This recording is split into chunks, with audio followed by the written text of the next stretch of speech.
जय श्री कृष्णा। राधे राधे। स्वागत है आप सभी का हमारे YouTube चैनल पर। आज हम सुनेंगे अमावस्या व्रत कथा। कथा सुनाऊं उससे पहले आपसे अनुरोध करती हूँ कि कमेंट बॉक्स में अमावस्या माता की जय जरूर लिखिए। अमावस्या की पौराणिक कथा के अनुसार किसी गांव में एक बुढ़िया माई रहती थी। बुढ़िया माई का एक बेटा था और एक बहू थी। बुढ़िया माई का बेटा तो विदेश में धन कमाने गया था।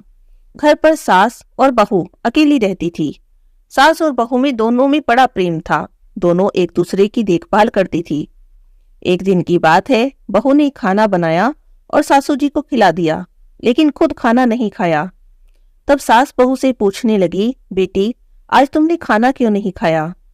तो बहू कहने लगी, सासू जी आज तो मेरा अमावस्या माता का व्रत है, इसीलिए मैंने खाना नहीं खाया।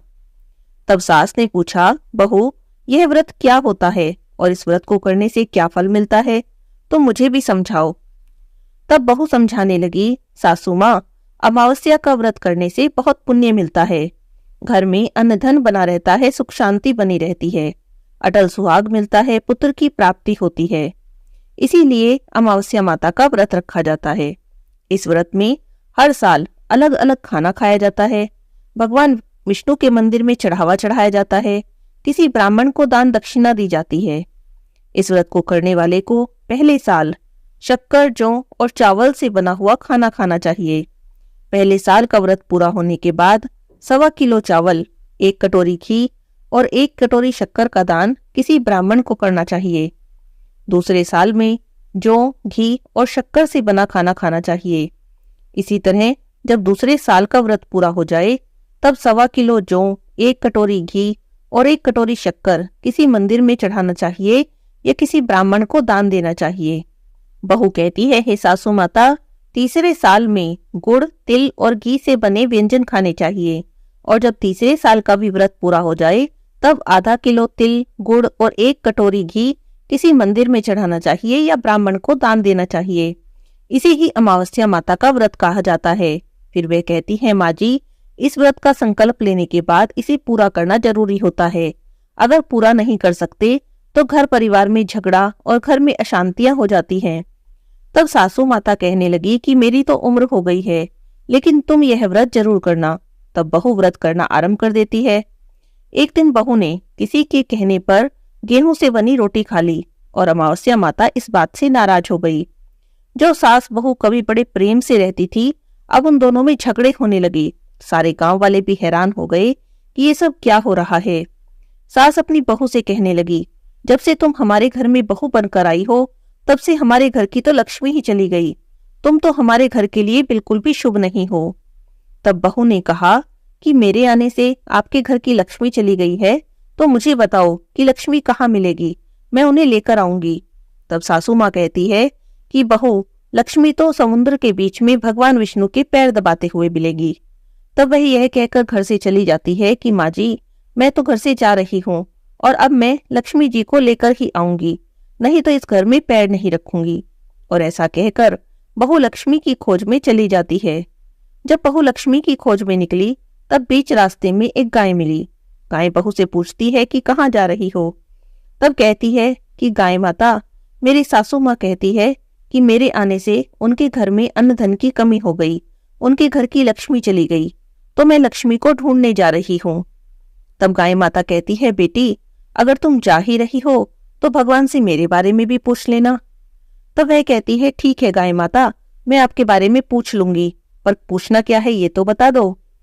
तब गाय माता कहती है कि जब भी मेरा बछड़ा होता है तो मर जाता है, जिंदा नहीं रहता। तुम भगवान से पूछ लेना कि आखिरकार मेरे साथ ऐसा क्यों होता है, मैंने ऐसे कौन से कर्म किए हैं जिसकी सजा मुझे मिल रही है। तब बहू गाय माता को आश्वासन देकर कि मैं आपकी बात पूछ लूंगी आगे बढ़ जाती है। थोड़ी दूर आगे चलती है तो एक घोड़ी मिलती है। उसके गले में घंटी बंधी हुई थी। घोड़े ने भी अपने दुख के बारे में पूछने के लिए भगवान से कहा तो बहू कहने लगी, ठीक है मैं जरूर पूछ लूंगी। और ऐसा कहकर बहू आगे बढ़ गई। आगे चली तो एक अंधा और बहरा बुजुर्ग मिला। उसने भी बहू से अपनी समस्या बताई और भगवान से पूछने के लिए कहा। तब वह उसकी समस्या का समाधान भी भगवान से पूछने का कहकर आगे बढ़ गई। आगे चली तो एक बूढ़ी औरत मिली जो हाथ पैर से अपाहिज थी। तब उसने भी कहा कि बेटी भगवान से मिलो तो उनसे पूछ लेना कि आखिरकार मैं अपाहिज क्यों हूँ, मैंने ऐसे कौन से कर्म किए हैं। तब बहू ने कहा, ठीक है, मैं पूछ लूंगी। आगे चली। चलते चलते बड़ी थक गई थी तो आगे एक आम का पेड़ मिला, उसके नीचे बैठ गई। उसे देखकर आम का पेड़ तो बड़ा खुश हुआ और बहू से कहने लगा, बेटी तुम कहाँ से आई हो और कहाँ जा रही हो। तब वह कहती है कि वह लक्ष्मी जी को ढूंढने जा रही है। तब आम का पेड़ भी कहता है कि तुम भगवान को मिलोगी तो मेरी समस्या भी पूछ लेना। तो उसने कहा, ठीक है, पूछ लूंगी। तो आम का पेड़ बोला कि मेरे पेड़ पर लगे हुए आम खट्टे होते हैं, इस बारे में तुम भगवान से पूछ लेना। तब बहू पेड़ की समस्या सुनकर आगे बढ़ गई। थोड़ी दूर चली थी कि उसे एक तलाई मिल गई। वह भी कहने लगी कि तुम भगवान से मिलो तो मेरी बारे में पूछ लेना कि मेरी तलाई का पानी इतना गंदा क्यों है, यहाँ का पानी कोई भी नहीं पीता। तब वह कहने लगी, ठीक है, पूछ लूंगी। और ऐसा कहकर बहू आगे बढ़ गई। बहुत दिनों से जंगल में चलते चलते बहुत थक गई थी, उसे बहुत भूख प्यास भी लगी थी। उसके पास खाने को कुछ भी नहीं था। भूख प्यास से बेचैन हो गई और जंगल में बेहोश हो गई। उसी समय भगवान श्री हरि और माता लक्ष्मी घूमते घूमते उधर से जा रहे थे। तो माता लक्ष्मी भगवान विष्णु से कहती है, हे नाथ, ये तो आपकी बहुत बड़ी भक्त है, आप इसके दुख का निवारण करो। तब भगवान श्री हरि कहते हैं कि इस संसार में बहुत अजीब प्राणी हैं, सभी अपने अपने कर्मों का फल भोग रहे हैं, मैं भला किस किस के दुख का निवारण करूंगा। तब माता लक्ष्मी भगवान श्री हरि से प्रार्थना करती है कि वह भूखी प्यासी है, यदि इसे जंगल में छोड़ दिया तो इसे जंगली जानवर खा जाएंगे।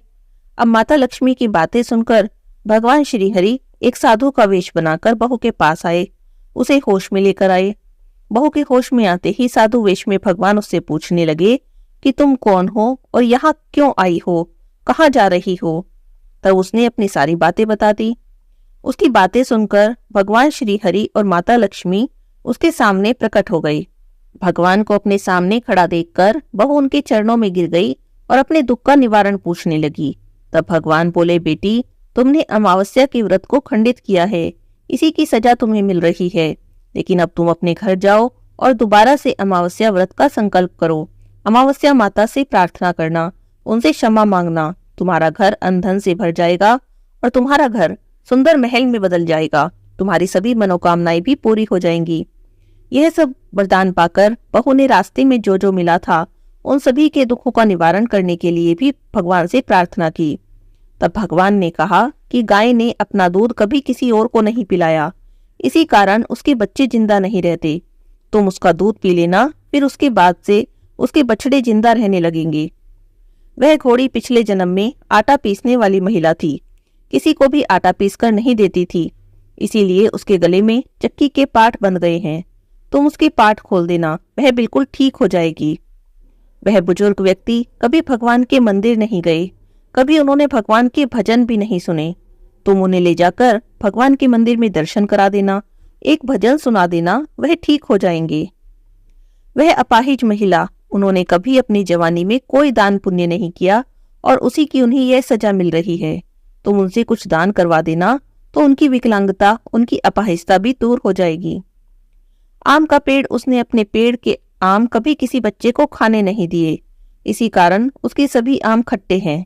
तुम उस पेड़ से आम तोड़कर खा लेना, फिर उसके बाद से उस पेड़ पर मीठे आम आने लगेंगे। तलाई का पानी पिछले जन्म में देवरानी जेठानी थे, हमेशा आपस में लड़ते झगड़ते रहते थे, इसीलिए उसका पानी गंदला है। तुम उसका थोड़ा सा पानी ले लेना तो वह तलाई शुद्ध हो जाएगी, फिर लोग वहां आकर पानी पीने लगेंगे। इस प्रकार बहू ने भगवान श्री हरि, माता लक्ष्मी जी को प्रणाम किया, धन्यवाद किया और वह अपने घर को जाने को तैयार हो गई। रास्ते में उसे जो जो भी मिलता गया उन सभी की समस्याओं का उसने भगवान के कहे अनुसार निवारण किया। सभी ने उसे खूब आशीर्वाद दिया, उसकी खूब प्रशंसा की। जब बहू अपने घर पहुंचती है तो देखती है जहां पर उनका छोटा सा टूटा फूटा सा घर था, वहां पर तो एक सुंदर महल खड़ा है। घर में अन्न धन के भंडारे भरे पड़े हैं। तब वह सासू माँ के पैर छूती है और कहती है, सासू माँ, आपने तो सच ही कहा था, मैं आपके लिए शुभ नहीं हूँ। जैसे ही मैं गई, आपके घर में लक्ष्मी आ गई। अब आप यहीं पर रहो, मैं तो मरने जा रही हूँ। तब सासू माँ कहती है, बेटी, यह सब तुम्हारे अमावस्या माता के व्रत करने का प्रभाव है, उन्हीं के आशीर्वाद से हमें यह सब मिला है। अब तुम यहीं पर रहो, मैं तुम्हें यहाँ से कहीं नहीं जाने दूंगी। इस प्रकार सास और बहू खुशी खुशी रहने लगते हैं। एक दिन बूढ़ी अमाई का बेटा भी विदेश से वापस लौट आता है। घर में जब उसने खूब सारी धन दौलत और धन के भंडारे देखे, तब उसकी माँ सारी बातें अपने बेटे को बताती हैं और इस प्रकार सभी लोग खुशी खुशी रहने लगते हैं। अमावस्या माता की कृपा से उनके सभी दुख दूर हो जाते हैं और सभी मनोकामनाएं पूरी हो जाती हैं। बोलिए अमावस्या माता की जय हो।